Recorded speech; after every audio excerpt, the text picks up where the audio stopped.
And we are live.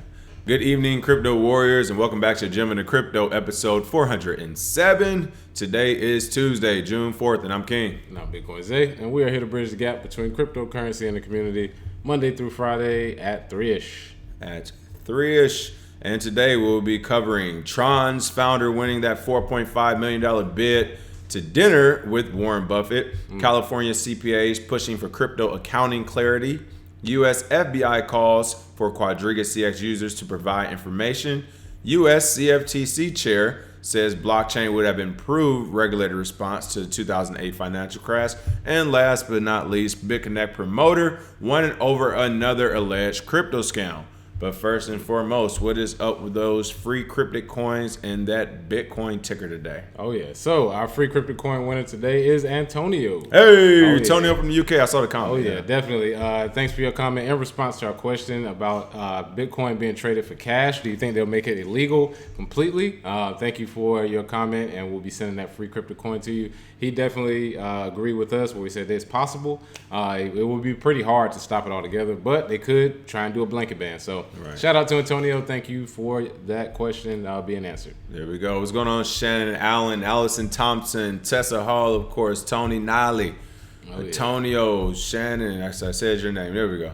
All right, see everybody starting to flow in. Let's go ahead and kick the day off with the top story. And by top story today, people, if you looked at any crypto news or if you're just listening to us as a heads up, it was a very slow news day. Nothing going on. Which might actually be a good thing to see a slow news day. Oh, before we get started, after the price of Bitcoin drop, what's going on with those prices today? Oh, yeah. So for our top 5 coins in the coin market cap price, Bitcoin took a $700 dump in minutes, down to about $7,500 right now, down 11% for the day. Volatility kicking in. There we go. That's a normal percent swing. All right. That's tired of these like 2s and 3s up and down. I want to start seeing some more 10s and 20s pop up. Let's get back to shake out the professionals who just came in and become blockchain experts. Yeah, so if you this is how you shake them out right here. Yeah, if you FOMO'd in at 8,500, it's not looking like a good day for you. Right. But same thing with Ripple. Ripple's down 12%, down to 39 cents. Ethereum at $236, down 8%. Bcash at $372, down 12%, and EOS down again, another day down at 12%, down to $6, and finally Litecoin below $100 here at 99, down 10%. So a red day for every coin in the top 6. There you have it, people. There you have it. All right, today's top story, as we mentioned, Tron's founder, quote unquote, winning a $4.5 million bid, next dinner with Warren Buffett, or as we like to call one of our in-house dinosaurs of the day, Warren Buffett. Looks like Justin Sun, the founder of Tron and CEO of the peer-to-peer file sharing protocol BitTorrent, revealed in a tweet that he placed a record-breaking bid of $4.57 million to lunch with crypto skeptic Warren Buffett as part of the Oracle of Omaha's annual charity auction for the Glide Foundation. Looks like 28-year-old Son will meet with Buffett at Smith & Wollensky's in Manhattan and has said he would invite 7 crypto industry leaders to join them. And I'll let Bitcoin Zay get into this, but I even saw people on Twitter was like, hey, who are the 7 people you would pick to go with Justin Sun to convince Warren Buffett of like Bitcoins and cryptocurrency's greatness? My first instinct, of course, is why are we placating to someone who, not to be mean, but, I'll look up his age. He's not going to be here much longer, people. Yeah. I know he has a lot of money, but he already claims he's giving it away or whatever. I don't know, but I'm not sure why people are placating to him. But what are some of Justin Sun's thoughts with, paying this money for this auction? What does he hope to accomplish here? Oh, yeah. Well, the best part about this story, I think, is the fact that it is Warren Buffett, somebody who we've given the dino of the day plenty of times. We know he doesn't really agree with crypto. So it is interesting that somebody who has a crypto company has paid $4.5 million just to have lunch with him. And, as they describe it here in the story, they confirmed a ball twisting $4.5 million bid late yesterday, which is a new record for the annual auction with the exclusive dining with Buffett. One of the biggest things people are looking forward to is who will he invite. Hey, we're up for invitation, but I think one of the biggest things with Justin Sun is he's not really a crypto guy. Most crypto people were laughing at it. They were saying, hey, you're a great marketer. Tron, it did this thing during the bull market of 2017. But honestly, This is just an announcement about you having lunch. Right. All right. So, I mean, if I tweeted to everybody, hey, I'm having lunch with Warren Buffett, I'm sure you get some feedback, but it doesn't really help the project or your investors. So this was a hilarious day on Twitter for crypto people because they were basically coming up with memes in a bunch of different ways or things he could talk about with Warren Buffett, which were hilarious because he doesn't like crypto, man. Right. This is hilarious. This is gonna be a hilarious lunch. And again, I get the spending of the money because, again, as you said, Justin Sun, we know him as being more of a marketeer than a crypto, and granted he's a crypto enthusiast, but he's more of a marketeer trying to make his money. So with that being said, it makes sense for him to do the amount of money he did because it gets everyone's attention at that dinner. Because you remember, there's going to be some big wigs there that, hey, crypto's in the house. We're throwing down the most money ever, and we can afford to do this. But it's more of a marketing move. Straight marketing. As you said, and Antonio from the UK just hit it on the head. He said, Justin Sun paying $4.5 million is crazy proof that Tron doesn't know how to spend their expenses.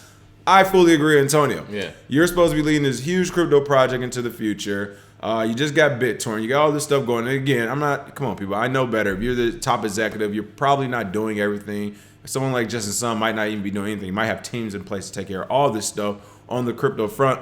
But still, again, we've been in the bear market for a year and a half, and you're giving $4.5 million to a billionaire for a charity dinner who does not like crypto, just so you can bring 7 more people either in an honest attempt or just in a marketing ploy to convince this person that they should be liking crypto. Yeah.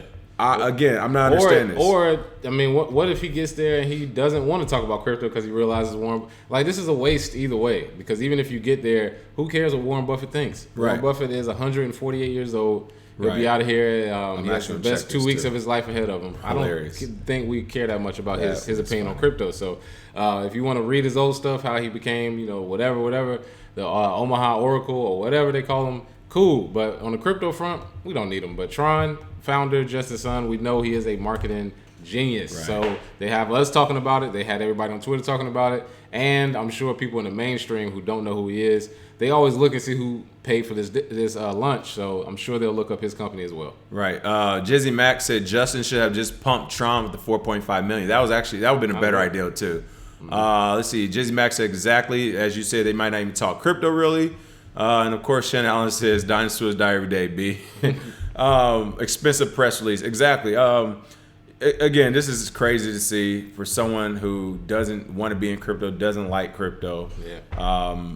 But hey, whatever you got to do to market. And as far as Warren Buffett, I mean, look, you Google Warren Buffett and the top story is crypto entrepreneur pays $4.57 million for lunch with Warren Buffett. Yeah. I mean, that's really saying something to people when you see it like that. But saying, hold on, how much money do these crypto people got? Wow. He's actually younger than I thought. He's 88 years old, so I take that back. Warren may be here for the maturation of crypto for the next decade or so. I hope he is. I hope we'll see him so he can say, you know what, I missed out on that as well.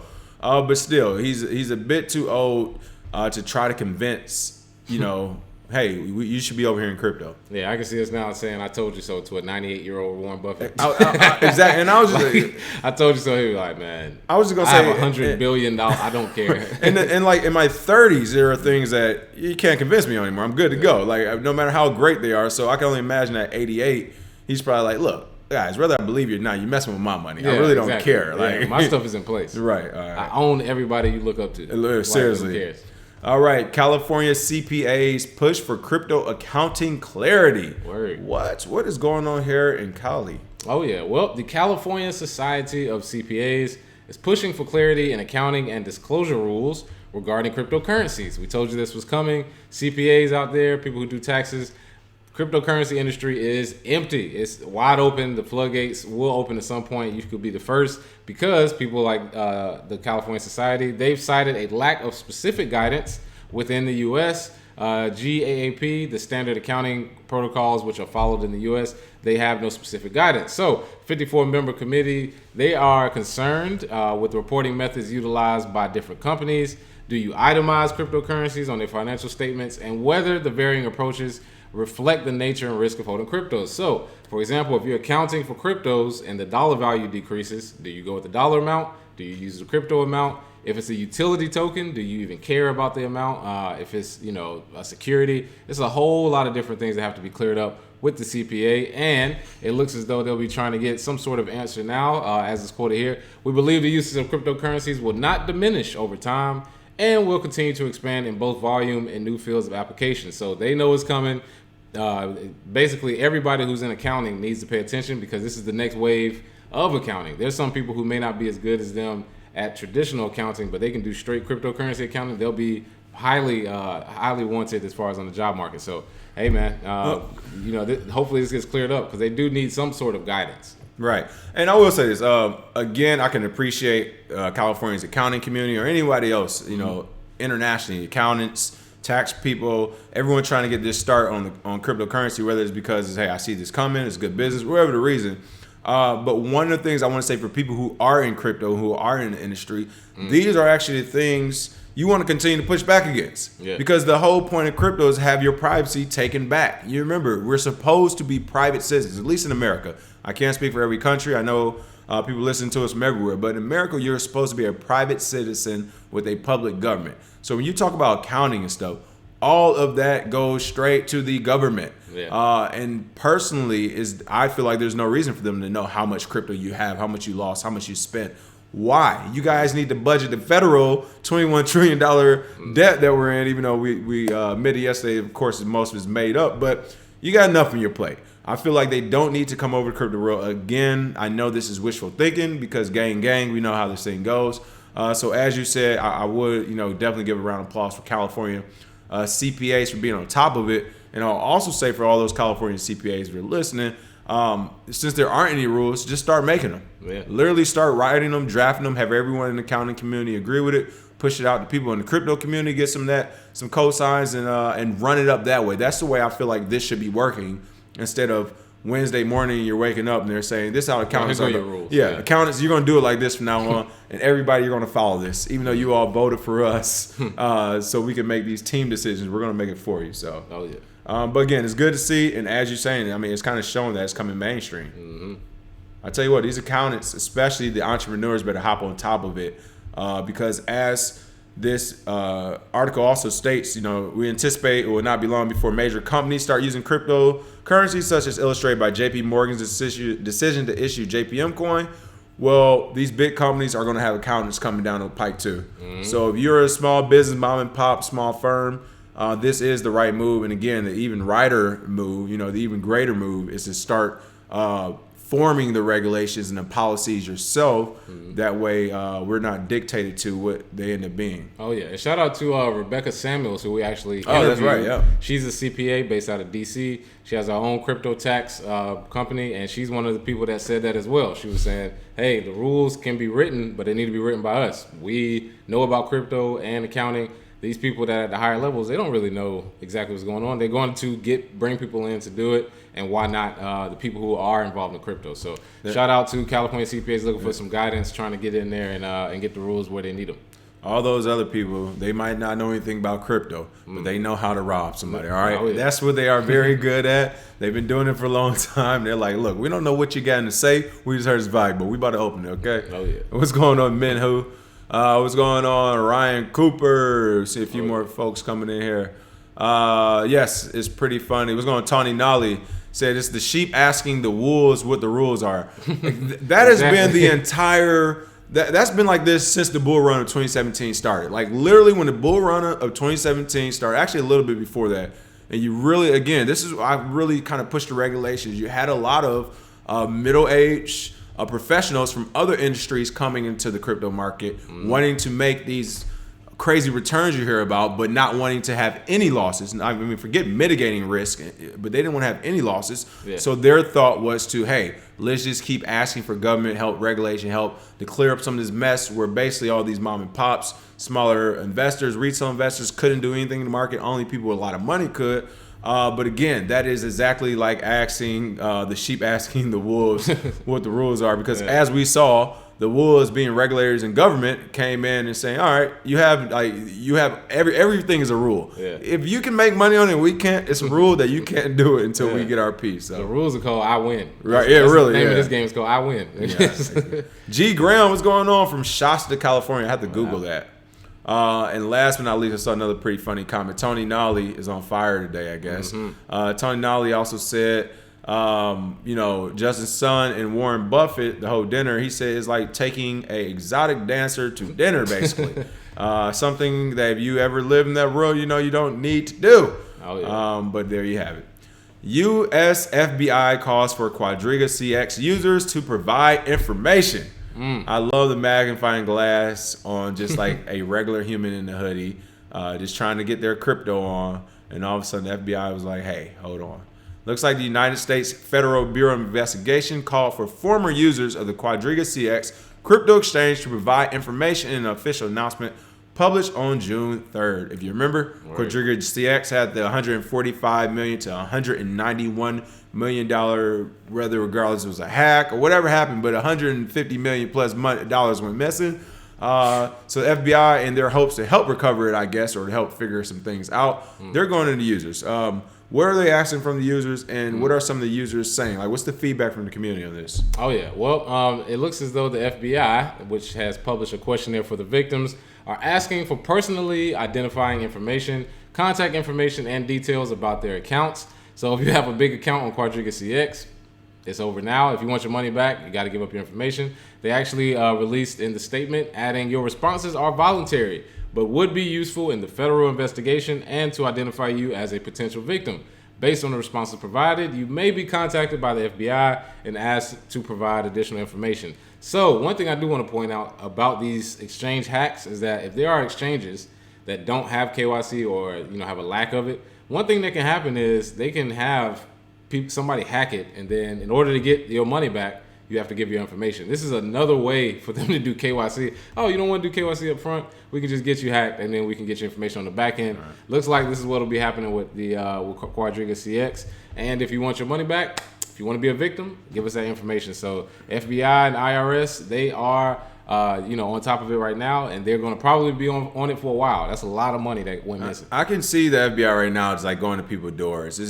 So you've been trading for 3 years, huh? And you never reported anything. Okay, how much did you lose? You lost $250,000. So how much did you make? How much capital gains tax have you been paying along the way? Yeah. So none. Okay, all right. So we got you. Look, here's the bottom line, people. You can't trust this. This is definitely a honeypot. Yeah. The FBI has so much more to worry about in the crypto space, specifically besides Quadriga CX. You talk about Quadriga CX, $145 million. How much did the ransomware attacks affect people in 2017? That's billions. I mean, it's billions of dollars online. That's just not crypto. That's regular businesses as well. So again, this is our taxpayer money. This is what it drives me crazy. It's like, no one asked you to go to Canada and help this exchange, United States FBI. There's something going on. It's something going on. It's called $150 million that somebody knows where it's at, and it's not all the way missing. That's what's going on.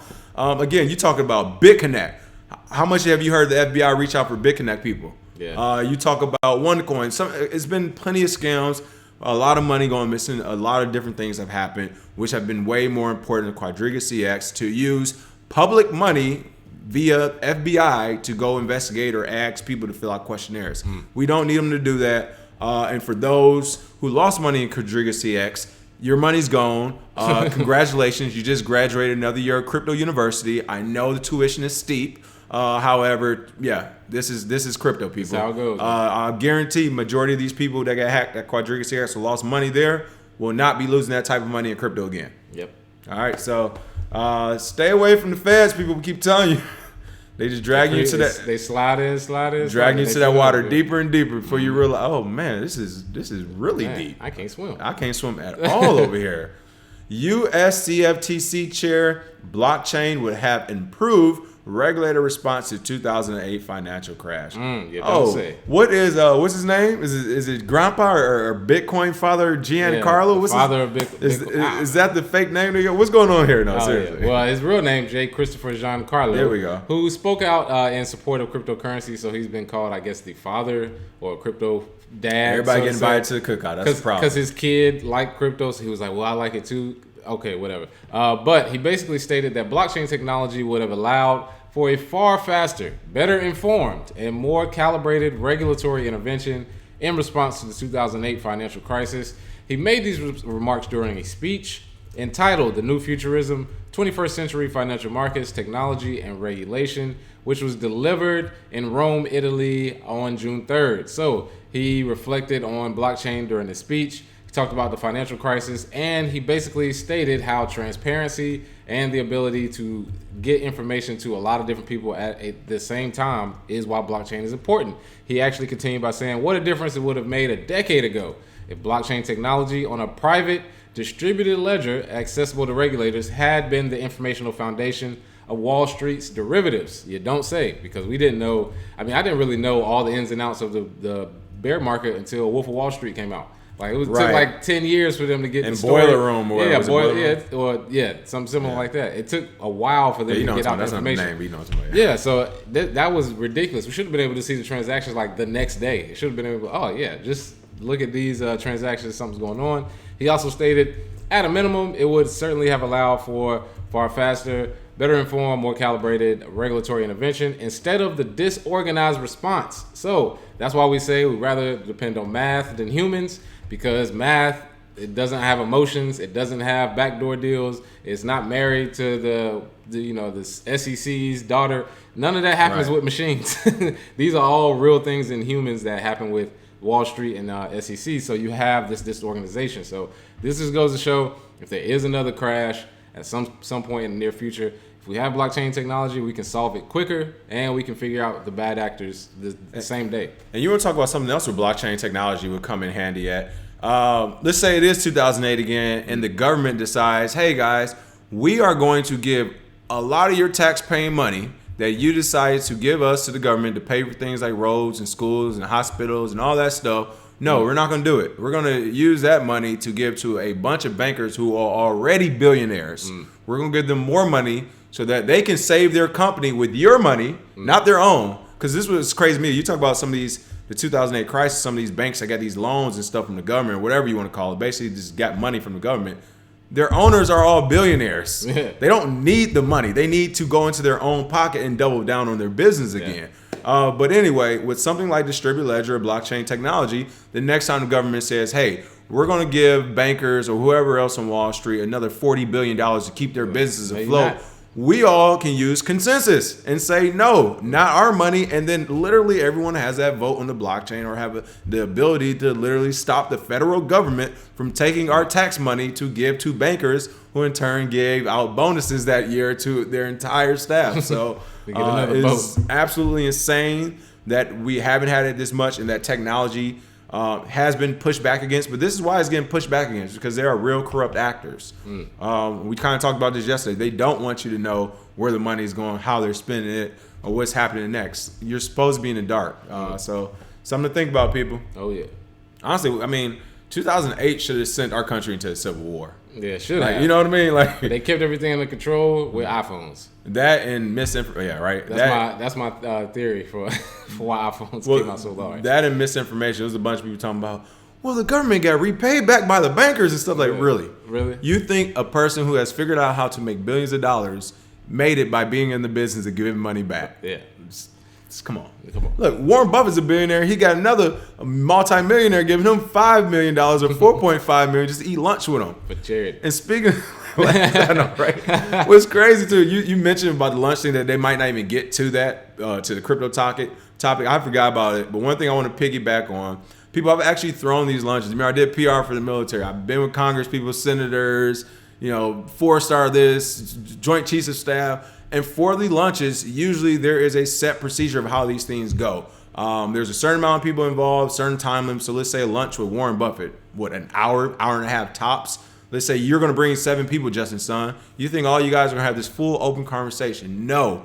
If you're lucky, out of your group of 8, you all might get off 8 total questions. So you need to decide, are you going to ask 3 or 4? Is the part, because I guarantee everybody's not going to get 2 to get 16 questions in him.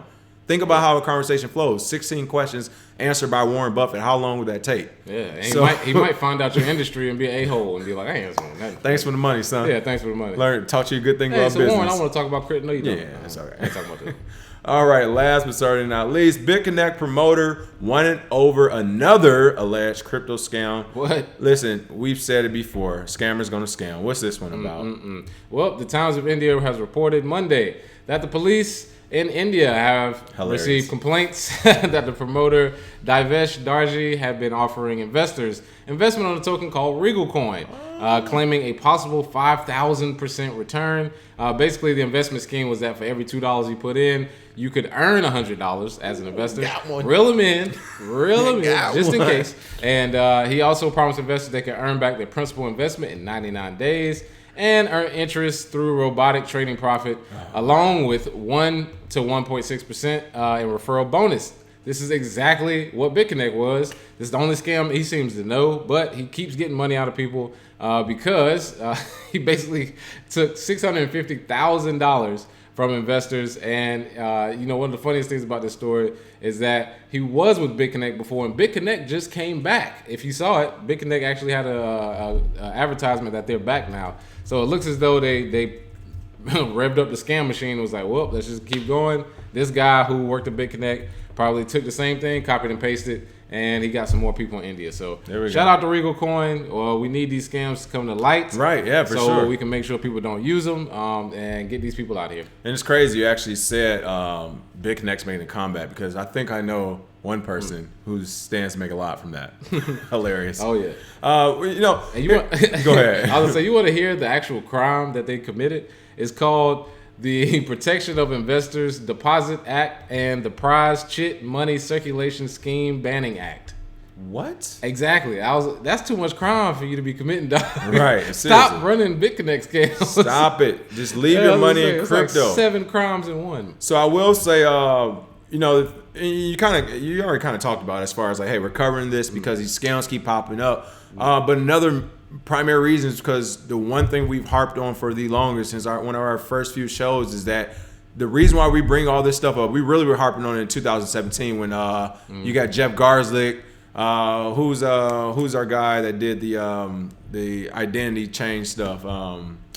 He always the contraindicator. Oh, Vinny. You got Vinny Lingram. You got Jeff Garslick. You got Coinbase folks. You got Gemini folks. Well, I'm not sure Gemini's this. I won't put them in. But you had all these people doing this whole New York agreement where they try to fork off Bitcoin. And one of the main things of that story, we said the reason why we're covering specific people, we cover specific scams, is because literally these people will let it die off for anywhere from, and they're getting bold now. It used to be about a year and a half. Hey, coming back in 6 months. They'll come back in 3 to 6 months with a brand new thing, shave their beard or grow a beard or whatever, new photo.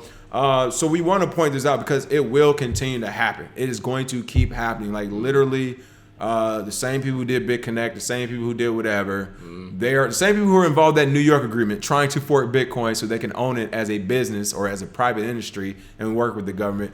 All these same people are going to come out with more scams because they're scammers. That's what they do. This is what they do. Whether it was Bitcoin or whether it's Beanie Babies. Right. This is what they do. So, again, it's important to pay attention to some of these people. Remember these faces. Remember the names Regal Coin.